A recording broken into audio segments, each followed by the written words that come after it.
Atenas, la primera democracia del mundo, la ciudad más gloriosa de la antigüedad.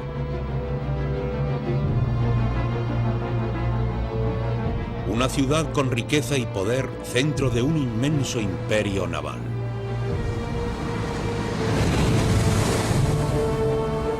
A la cabeza de este estado se encontraba un hombre. Un hombre que encarnaba todos los triunfos atenienses. Pericles. Pero Pericles iba a poner en juego todo lo que él y los atenienses habían construido. Una guerra que él esperaba que convirtiera a Atenas en la potencia indiscutible del Mediterráneo. Y este conflicto transformaría a Atenas, pero de una manera que Pericles nunca se hubiera imaginado. Convertirá a este hombre, un ateniense corriente llamado Sócrates, en el gobernante de un extraordinario nuevo imperio. Un imperio que sigue siendo el último gran legado de los griegos. El imperio del pensamiento.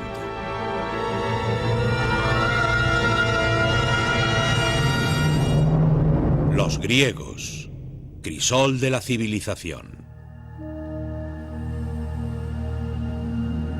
El imperio del pensamiento.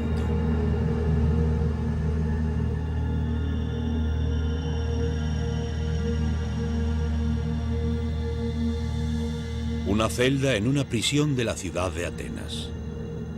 Es el año 399 a.C. Sócrates, el filósofo más famoso del mundo, se prepara para su ejecución. Le rodea una ciudad arruinada por la guerra.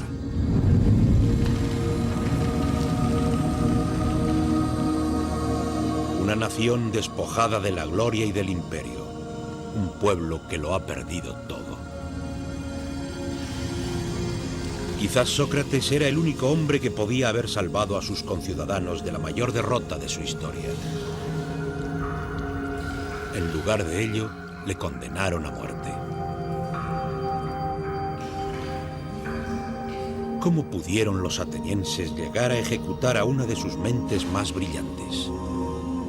¿Cómo pudieron perder todo aquello que una vez les llevó a la grandeza? Es una historia que comienza 3 décadas antes.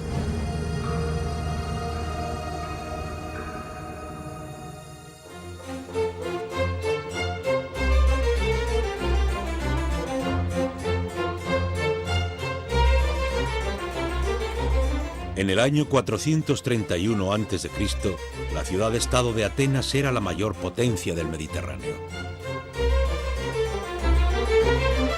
Bajo el liderato del patricio Pericles, este pequeño estado había construido un imperio naval que se extendió por el Egeo.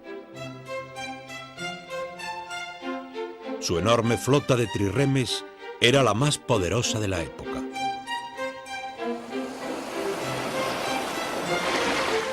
Atenas está situada en el centro de una gran red comercial que negociaba con mercancías desde lugares tan distantes como Inglaterra en Occidente y la India en Oriente, proporcionando incalculables riquezas a la ciudad.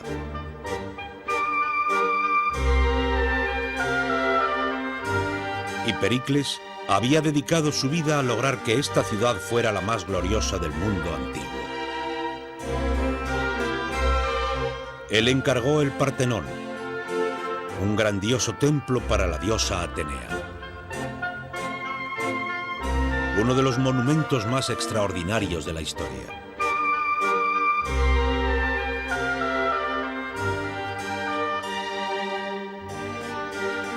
Pero a pesar de todo su poder e influencia, Pericles no gobernaba esta ciudad. Porque Atenas era una democracia.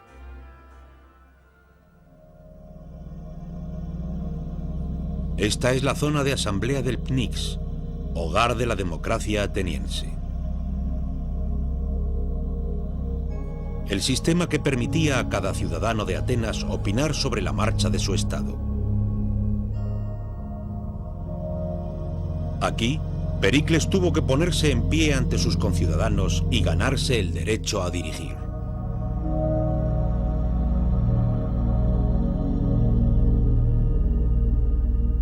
Un día, en el año 431 a.C., Pericles se subió al pódium y presentó a los atenienses un osado y novedoso plan. Una propuesta que ofrecería a los atenienses su gloria suprema.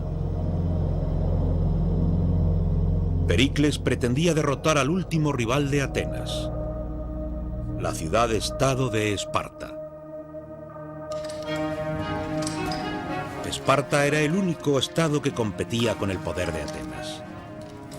Los espartanos controlaban todo el sur de Grecia y tenían una temible fuerza militar. Sus ciudadanos se preparaban desde su nacimiento para la guerra.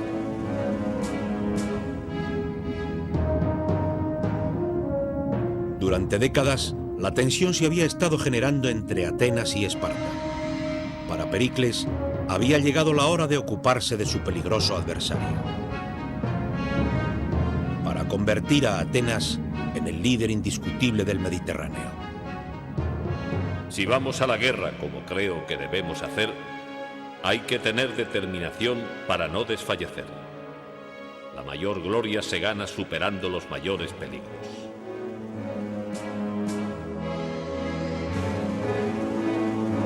La asamblea apoyó el plan de Pericles. Los atenienses nunca se achicaban ante la lucha. Los antiguos griegos en general no eran ni por asomo amantes de la paz. La paz era la interrupción de la guerra y no lo contrario. Y los atenienses eran tan belicosos como otros griegos cualesquiera.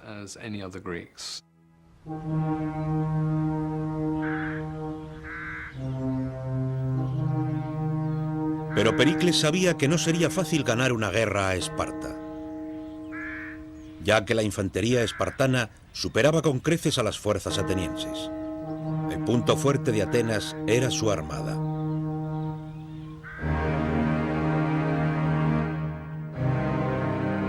Así que Pericles propuso una estrategia de asombrosa complejidad y sofisticación.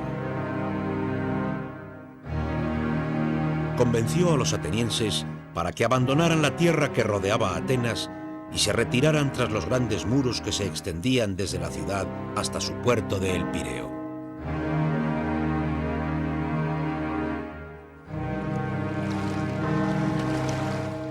Pericles abastecía a la ciudad por mar. Los mercaderes traían grano, trigo y otros productos esenciales desde las colonias atenienses y países aliados del Mediterráneo.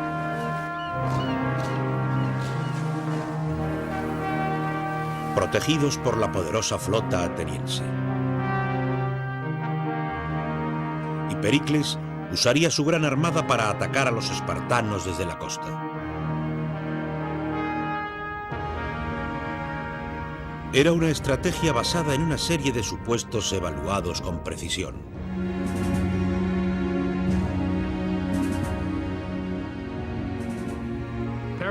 Pericles esperaba que después de un año o dos, pero no más de 3, los espartanos se dieran cuenta de que no podrían ganar la guerra, porque los atenienses jamás se prestarían a una batalla de infantería, lo que los espartanos necesitaban para ganar, ya que no disponían de ninguna otra arma.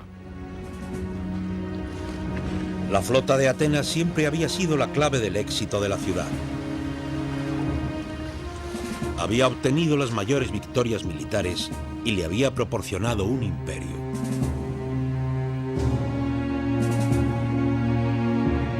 Pericles estaba seguro de que ahora esta flota podía proporcionar a Atenas su mayor triunfo.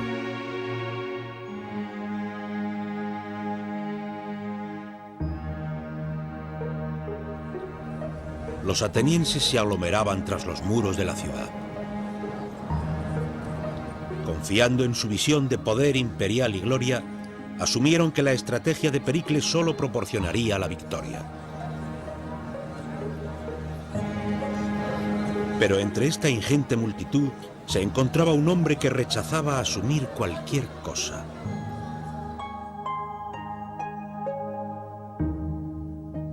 Un hombre único en la sociedad ateniense. un hombre llamado Sócrates.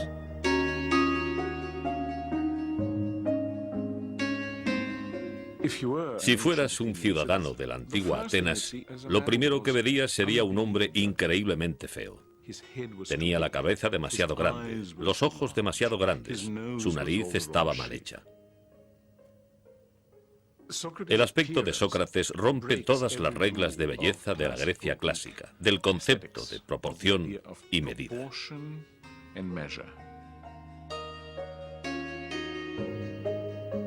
Sócrates caminaba descalzo por las calles de Atenas, vestido con una túnica sucia. No le preocupaba su aspecto, ni ninguna otra convención de la época.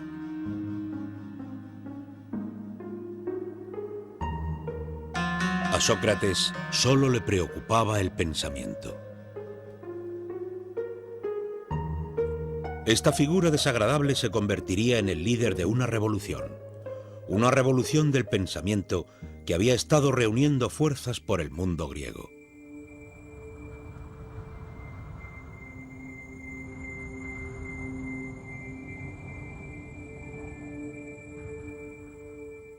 Durante miles de años, la humanidad había asumido que el mundo que le rodeaba, el sol, las estrellas y la luna, eran dioses y espíritus.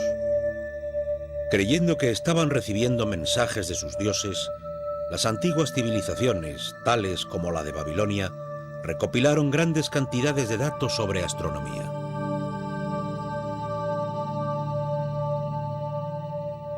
Este detallado calendario astronómico de los archivos de Babilonia registra el orto y el ocaso de las constelaciones y de los dioses que éstas representaban.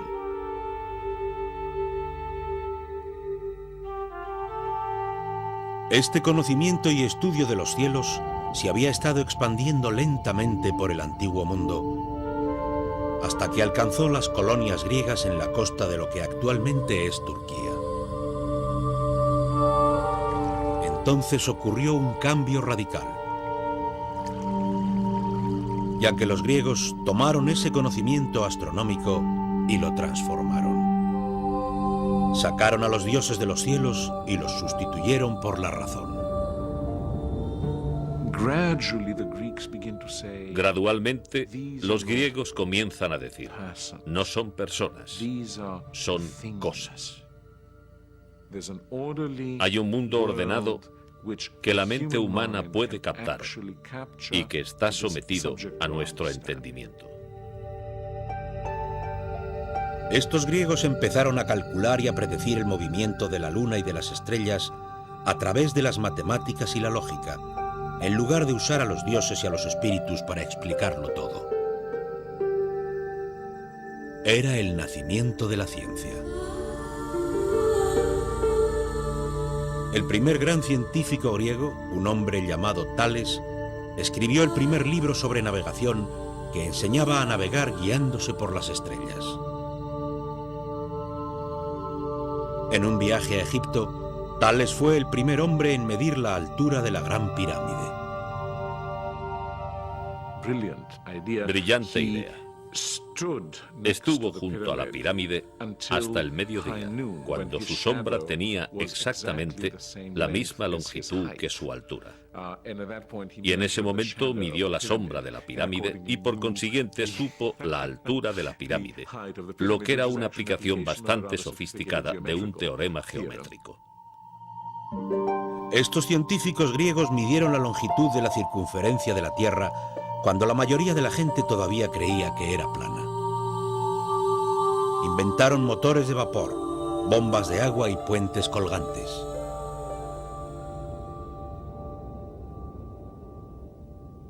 Pero a Sócrates no le interesaba la mecánica del mundo físico. Usó su nuevo modo de pensar, utilizando la razón y la lógica para estudiar a la gente. El gran cambio viene con Sócrates, que da la espalda, por así decirlo, al mundo de la naturaleza. Lo que a él le importa es el individuo, que se convierte en objeto de estudio y atención. Sócrates se pasaba el día conversando, caminando por las calles de Atenas, hablando y debatiendo con cualquiera que se encontrara. Con unas 150.000 personas aglomeradas tras los muros de Atenas, estaba en su elemento. Una de las cosas más asombrosas de Sócrates es que es el primer individuo urbano fanático. Le encanta la ciudad. La vida de la ciudad es una de sus mayores preocupaciones. Sócrates se pasaba la vida cuestionando las creencias que sus conciudadanos atenienses tenían respecto a sus vidas, su idea sobre lo correcto y lo incorrecto, sobre lo bueno y lo malo. Y le encantaba poner las convenciones boca abajo.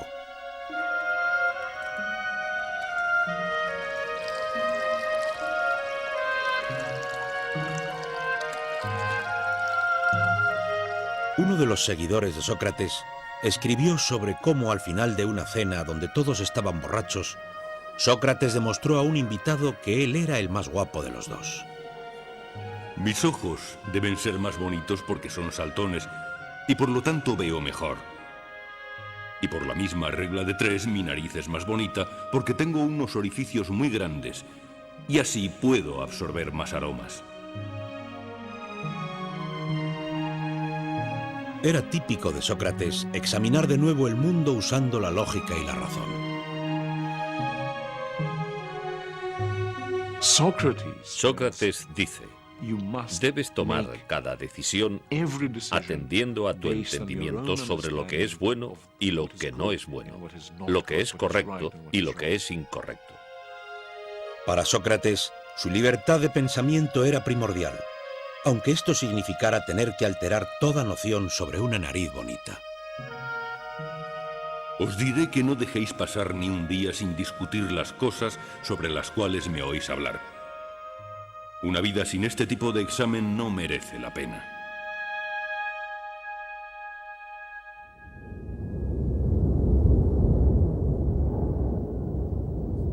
Pero mientras Sócrates se pasaba la vida debatiendo, su ciudad estaba empeñada en una guerra. Los espartanos invadieron el territorio ateniense e incendiaron las tierras de labranza que rodeaban la ciudad. Los atenienses estaban cada vez más inquietos. Podían ver desde los muros de la ciudad cómo destruían sus campos y cultivos. Pero tal era la reputación de Pericles que se las arregló para convencer a los atenienses de que siguieran apoyando su plan. La ciudad podía confiar en su flota y en las mercancías provenientes de todo el mundo para su suministro. Pero lo que Pericles ignoraba era que su flota transportaba una amenaza aún mayor.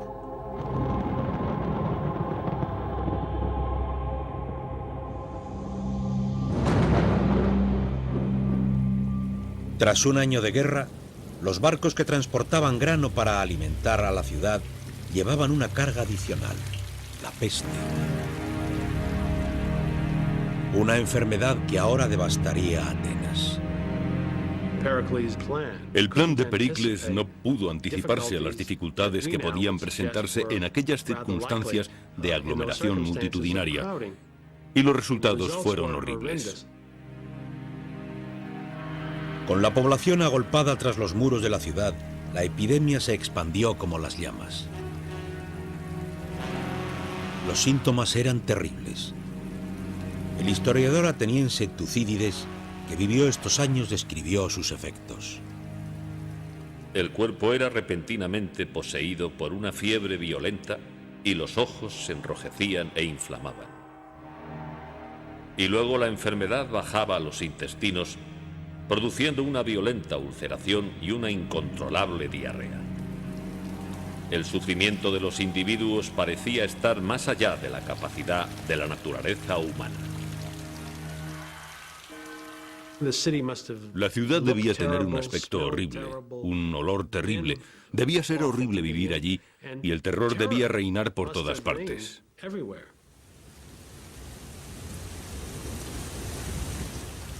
Los afectados, sacudidos por la fiebre y por una sed terrible, se arrastraban hasta los depósitos de la ciudad y conductos de agua para morir.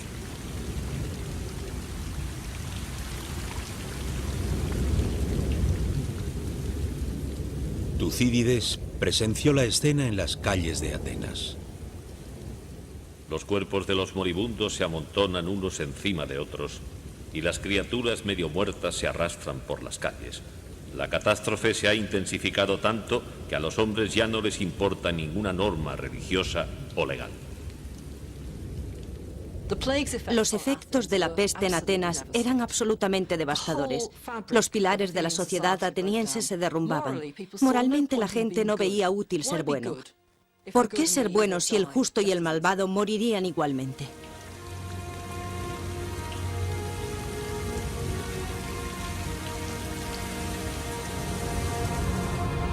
La peste mató a alrededor de un tercio de la población de Atenas. Y también afectó a la cabeza de la ciudad, Pericles.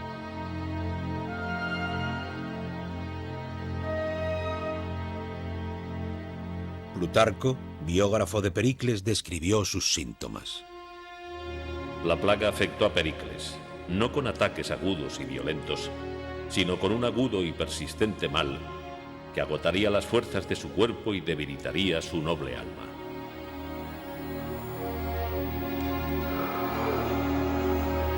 Al final, el héroe patricio de la ciudad se vio obligado a confiar en pociones y magia para intentar curarse.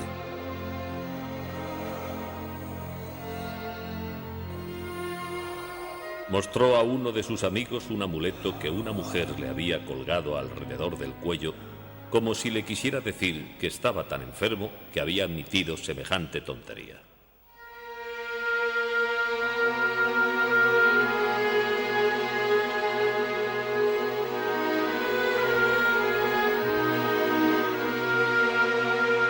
Finalmente, tras 6 meses padeciendo esta debilitante enfermedad, Pericles murió en el año 429 a.C.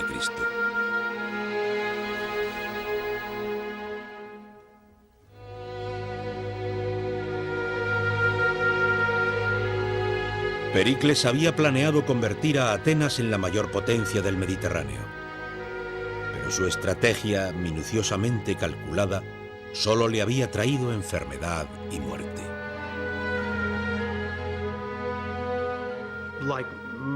Al igual que la mayoría de los hombres brillantes, al igual que la mayoría de la gente que había tenido un gran éxito en sus vidas, Pericles ignoraba hasta qué punto las cosas pueden estar fuera del control de la mayor inteligencia y de las mejores mentes.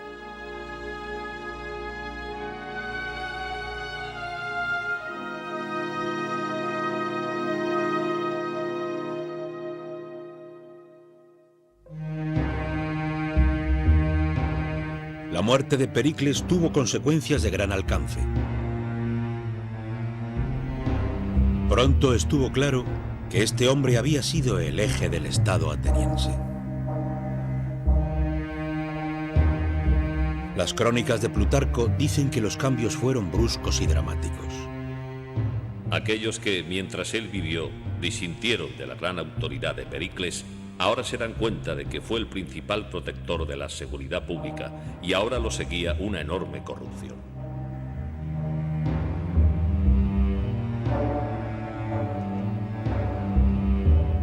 Ahora se ponían de manifiesto las debilidades de la democracia ateniense.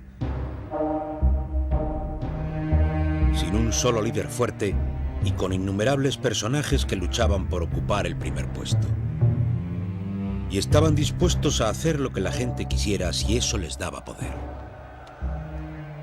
Los sucesores de Pericles, que querían ganar el liderazgo, se guiaban por los prejuicios y las pasiones de las masas para ganar su apoyo.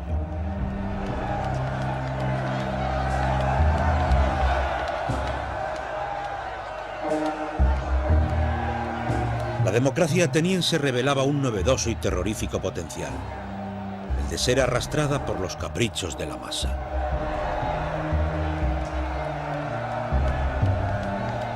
Debilitando su talento para luchar en una guerra.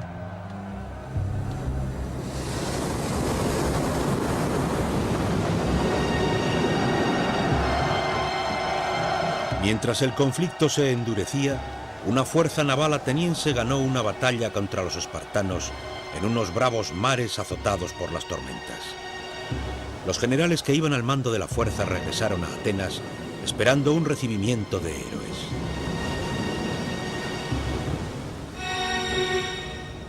En lugar de ello, les encarcelaron.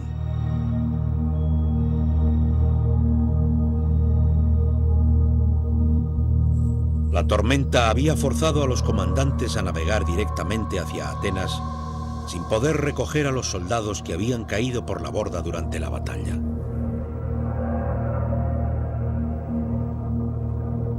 Unos demagógicos oradores habían convencido a la asamblea de que esta falta en el rescate era un crimen tan espantoso que todos los generales debían ser juzgados y ejecutados.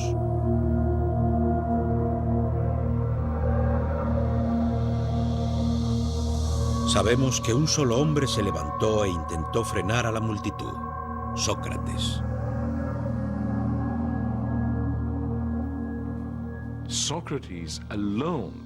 Sócrates luchaba solo contra la reacción del público, que era muy agresiva y enloquecida, y dijo que no lo estaban haciendo bien, que él votaría en contra. El principio de Sócrates de cuestionar a la sociedad en la que vivía ahora tenía un propósito real y práctico.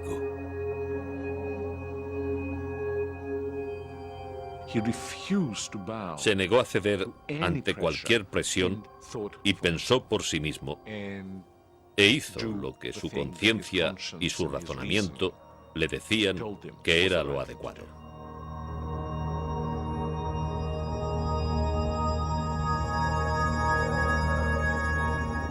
Pero al fin y al cabo, Sócrates era la única voz entre la multitud y no podía ejercer ninguna influencia sobre la asamblea. Condenaron a los generales a muerte haciéndoles beber cicuta.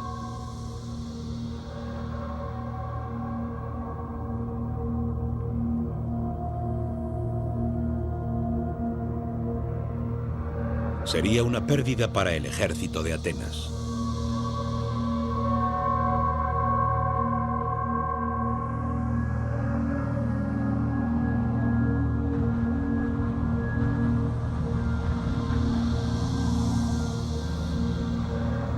Con la asamblea en manos de déspotas que solo se preocupaban de sí mismos, la otrora gloriosa Atenas empezó a perder su rumbo.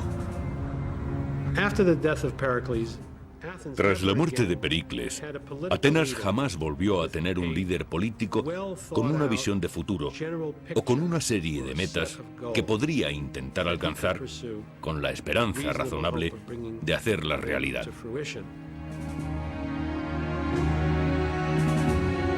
La guerra contra Esparta degeneró en un duro y amargo conflicto que duró toda una década.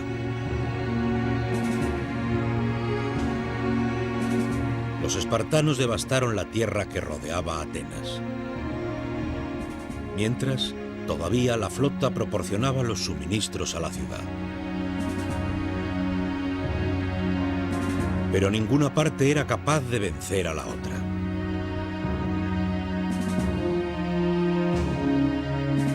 Privada de la victoria, Atenas estaba cada vez más frustrada. ¿No eran ellos el mejor estado de toda Grecia? ¿Seguro que llegaría la hora en que Atenas demostraría su poder de una vez por todas?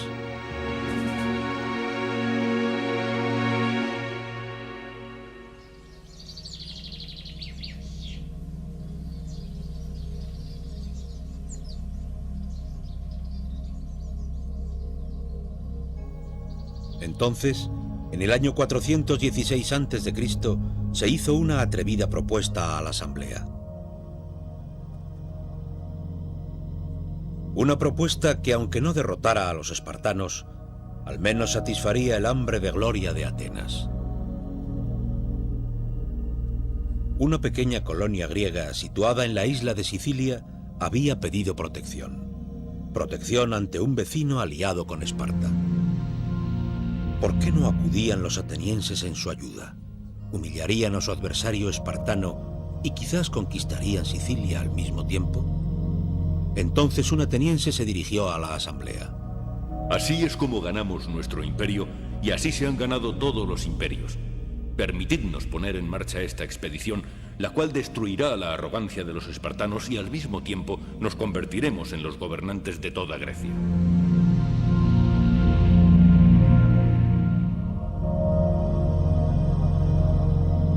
Era un plan osado que debía ser ejecutado a gran escala y que requería una flota de guerra y un ejército de unos 10.000 hombres.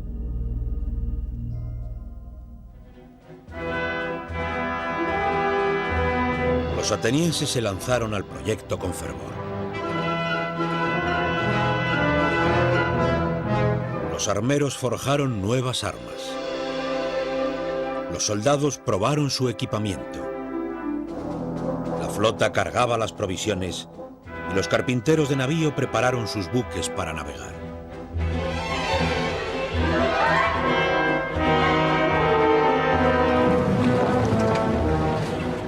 Entonces, entre una gran fanfarria, la poderosa fuerza invasora partió hacia Sicilia.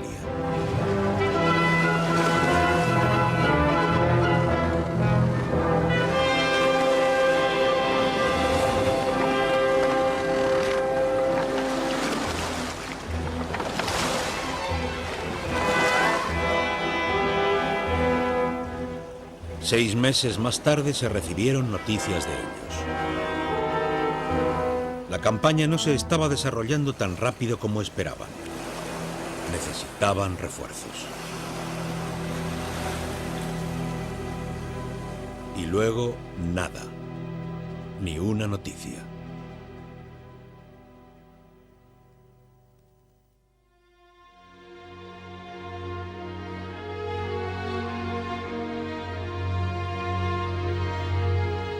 En el otoño del 413 a.C., un marinero llegó a la ciudad.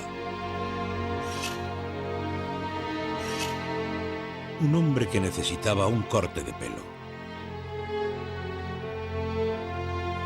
Y mientras hablaba con su barbero, le contó un estremecedor relato sobre una inmensa y terrible matanza.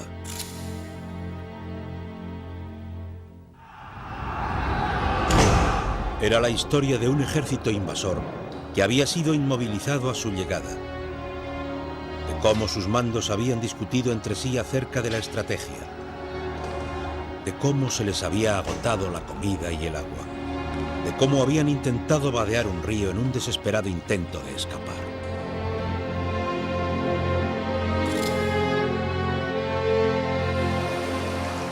Entraron precipitadamente. La disciplina se había perdido y cada hombre quería ser el primero en cruzar. Se tiraban unos encima de otros y se pisaban los unos a los otros y bebían insaciablemente. El agua estaba sucia, pero aún así continuaban bebiendo lodo, sangre y de todo. Una capa de muerte yacía en el lecho del río.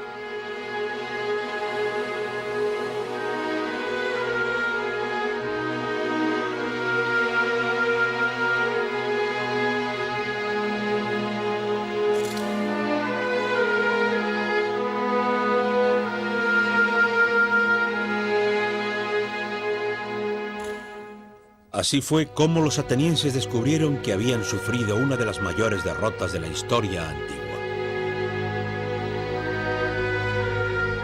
Unos 50.000 hombres habían sido asesinados o apresados. 2 flotas enteras de preciadas trirremes atenienses habían sido destruidas. La campaña siciliana fue un desastre por diversas razones. En primer lugar, sucedió a gran distancia, unos 1000 kilómetros. En cuanto llegan, discuten para ver lo que tienen que hacer. Pero quizás el mayor problema es que no existió ninguna razón táctica para hacerlo. No hubo razón estratégica para llevarlo a cabo. El único motivo fue que a ellos les interesaba personalmente. Los atenienses, poseídos por una visión de gloria, se habían comprometido a llevar a cabo una campaña inútil y vana. Tenían la idea equivocada de que podían hacerlo rápidamente. Desembarcar, lograr una rápida victoria y ganar un rico estado tributario. Tucídides registró las dimensiones de la devastación. Fue la acción más notoria que conocemos de la historia griega, ya que fue una derrota absoluta. Las pérdidas fueron totales. El ejército, la armada, todo fue destruido.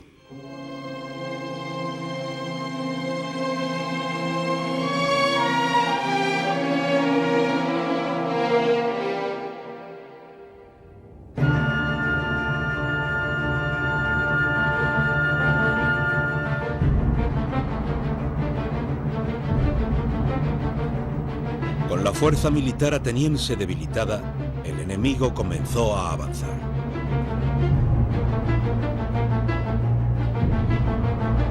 Los persas, que habían sido humillados por los atenienses 50 años antes, veían ahora la oportunidad de vengarse. Acudieron a los espartanos ofreciéndoles ayuda. Los persas lo habían estado observando detenidamente y decidieron intervenir y ayudar a los espartanos. Y esa ayuda fue en forma de remeros y barcos. Aunque Esparta no había sido una potencia naval con anterioridad, ahora tenía una flota pagada con el oro persa.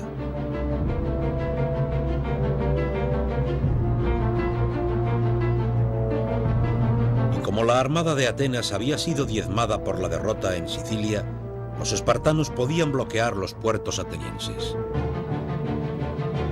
Los enormes convoyes de grano procedentes de Egipto y de las colonias ya no tenían acceso. Y finalmente, los atenienses empezaron a morir de hambre por las calles.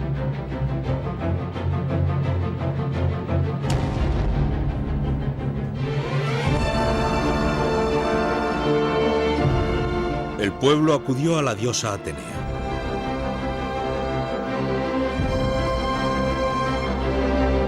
Cuando Atenas estaba en pleno auge 30 años antes, Pericles la había honrado con el templo más glorioso visto hasta entonces.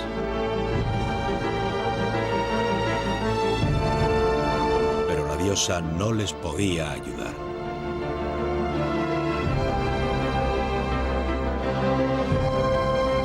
Atenas, que anteriormente había estado tan segura de su preeminencia en el mundo griego, ahora era el hogar de una población devastada por la peste y la guerra, asediada y hambrienta, con sus arcas vacías y con su otrora orgullosa flota paralizada. En el 404 a.C., Atenas finalmente se rindió al comandante espartano Lisandro.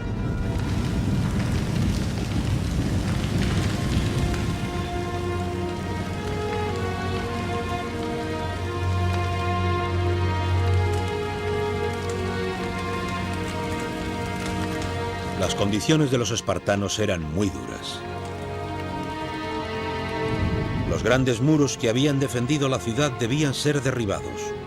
Su flota debía ser destruida.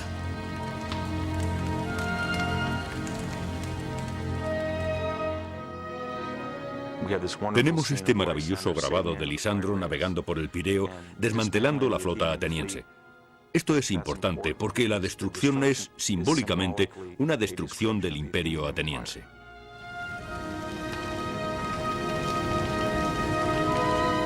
Los restos de la gigantesca armada de Atenas fueron quemados.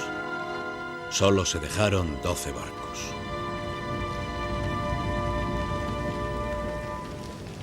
Ya no dominaría el Mediterráneo.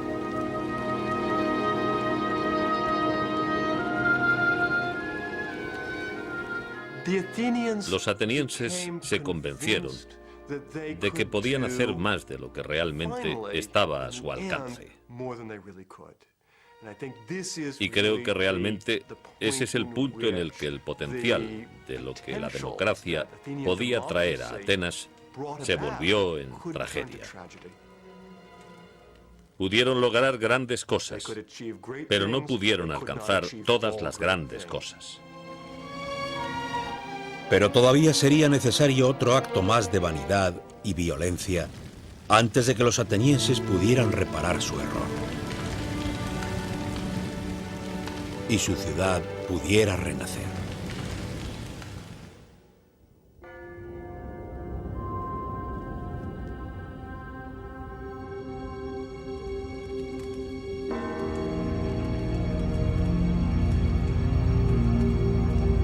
Humillados y con su imperio perdido, los atenienses buscaban a quién culpar por su derrota. Buscaron a un enemigo dentro de los muros de su ciudad, a alguien que se hubiera atrevido a cuestionar sus sueños de supremacía. Buscaban a Sócrates. Sócrates era un crítico. Era un crítico del pensamiento y de las ideas de sus conciudadanos y criticaba los asuntos públicos de Atenas.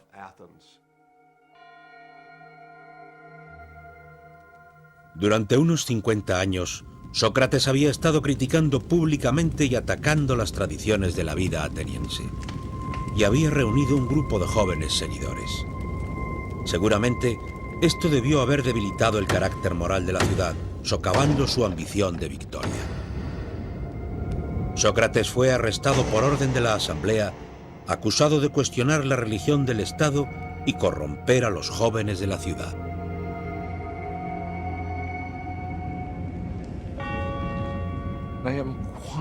Estoy muy seguro de que, especialmente en una sociedad relativamente pequeña como Atenas, alguien que está continuamente cuestionando los principios mediante los cuales se ha gobernado la ciudad, era percibido como un gran peligro por algunas personas de esta sociedad. Unos cientos de personas lo querían eliminar y lo hicieron. Los atenienses juzgarían al único hombre que se atrevió a cuestionar la manera de vivir sus vidas.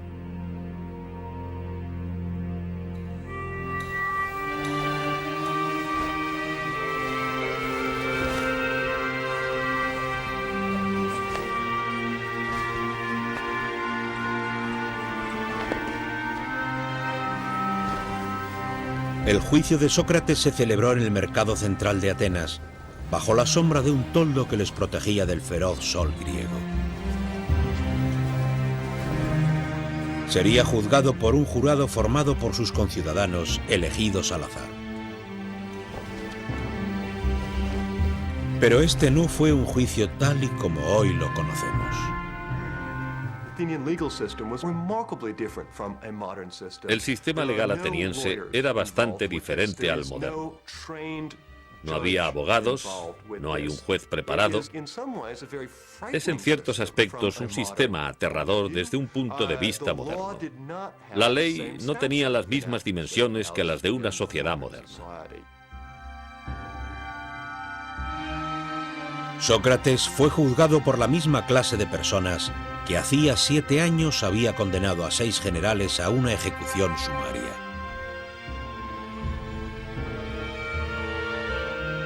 Solo le concederían un tiempo limitado para defenderse a sí mismo. Todos los discursos dados en los juzgados atenienses eran cronometrados con un reloj de agua. El agua caía a un ritmo constante de una vasija a otra.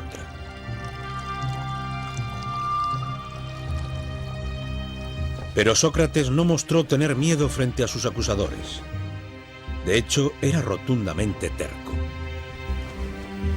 Explica que lejos de corromper Atenas, su vida de interrogantes no había hecho más que mejorar a la ciudad.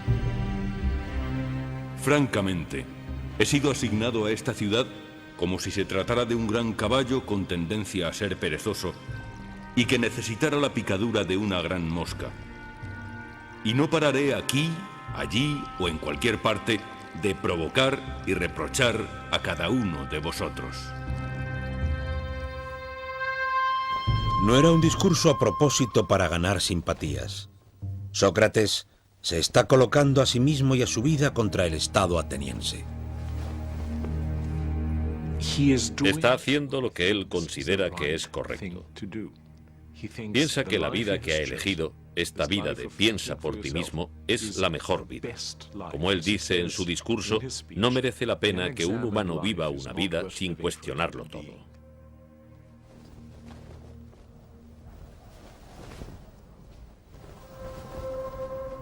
Si Sócrates se hubiera disculpado en el juicio, quizás hubiera sido absuelto. Pero en lugar de eso pidió que le concedieran cenas gratis por todo el trabajo que había hecho. Puedo imaginarme lo que el jurado y la audiencia del juicio debieron haber pensado por aquel entonces. Se debieron haber quedado estupefactos. Cuando llegó el voto final, el veredicto no fue ninguna sorpresa.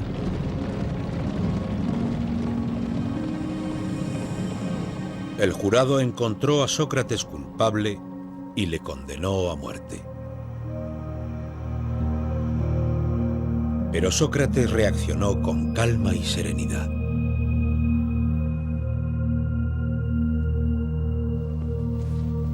Bien, es hora de marchar. Yo debo morir y vosotros vivir. Pero solo el cielo sabe quién de nosotros tiene el futuro más abierto.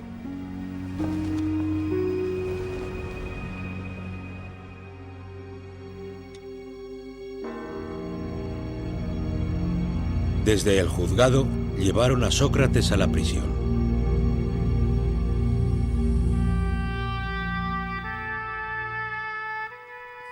Los arqueólogos han encontrado el lugar donde estuvo aquella prisión.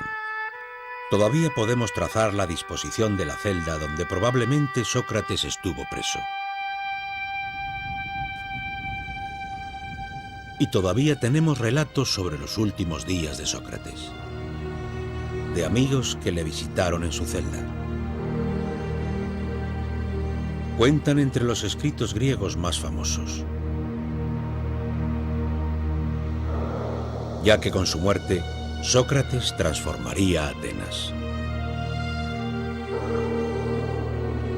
Demostraría a sus conciudadanos que merecía la pena morir por los principios de la razón, por cuestionar al mundo.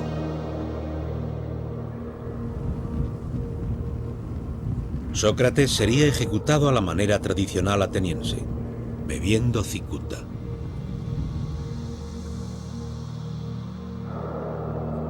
Todavía se conservan algunas de las copas que se usaban para el veneno. La muerte por envenenamiento con cicuta es extremadamente dolorosa, ya que el sistema nervioso central se va paralizando gradualmente.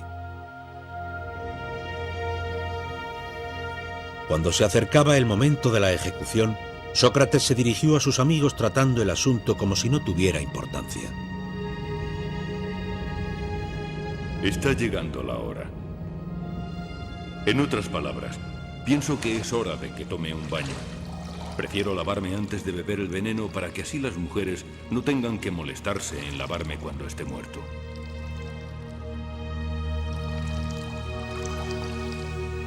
Pero mientras le servían la cicuta, sus amigos se derrumbaron. Tenemos el relato de uno de ellos llamado Fedón.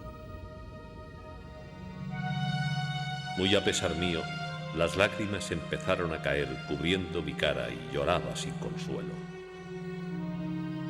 Y entonces todo el mundo que estaba en la sala rompió a llorar, excepto el propio Sócrates, que dijo: realmente, amigos míos, menuda manera de comportaros. Me han dicho que uno debe morir en reverente silencio. Calmaos y sed valientes.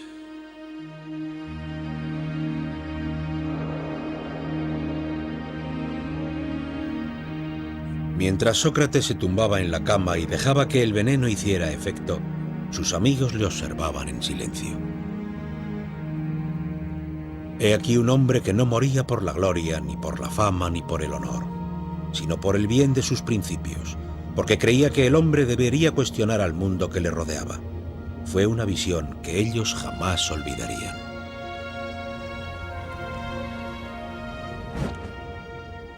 Sócrates, en su vida y en su muerte, se convierte por completo en un nuevo héroe griego. De ahora en adelante, el héroe es una persona con convicciones, una persona que solo seguirá los dictados de su conciencia intelectual. Y ese es un nuevo concepto de lo que es el ser humano y de cómo debe ser un buen ser humano.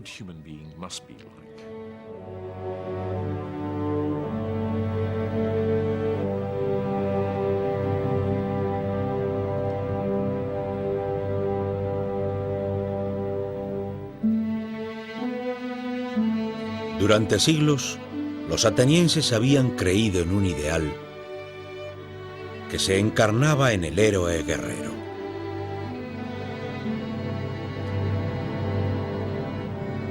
Les había llevado a conquistar grandes empresas, a construir un inmenso imperio.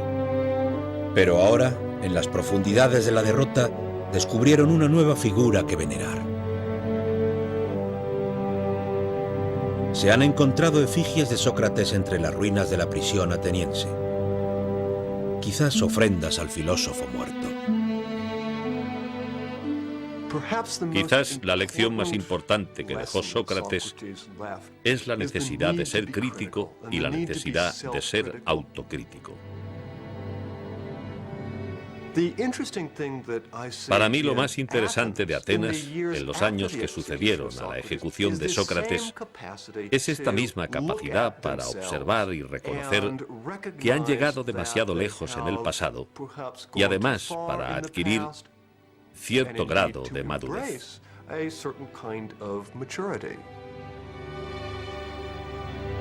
Atenas no volvió a ser una gran potencia imperial.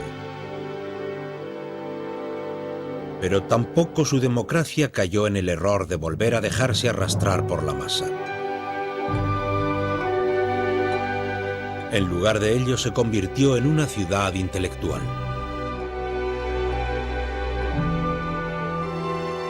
Un paraíso del estudio y la discusión, donde los alumnos de Sócrates y los alumnos de sus alumnos empezaron a construir lentamente un mundo basado en la razón.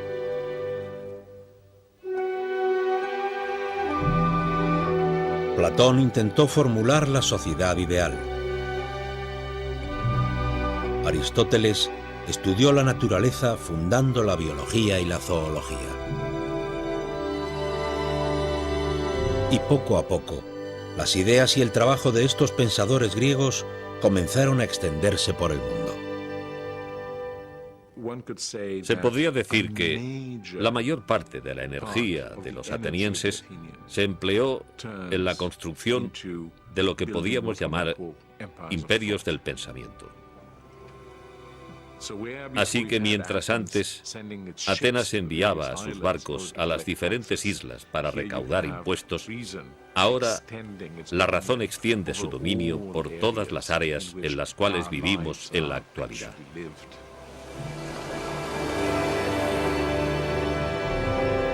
Los razonamientos de Sócrates, de cuestionar los principios en la interpretación convencional del mundo, todavía perduran.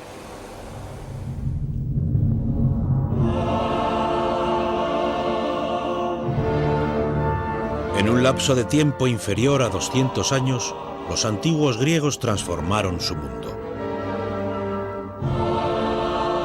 Ya que entre estas ruinas, unas pocas grandes figuras construyeron un inmenso imperio. Inventaron la democracia y la política, la ciencia y la filosofía. Nos proporcionaron literatura y drama, arte y monumentos que aún nos impresionan. Y por último, estos griegos nos enseñaron a razonar y a pensar.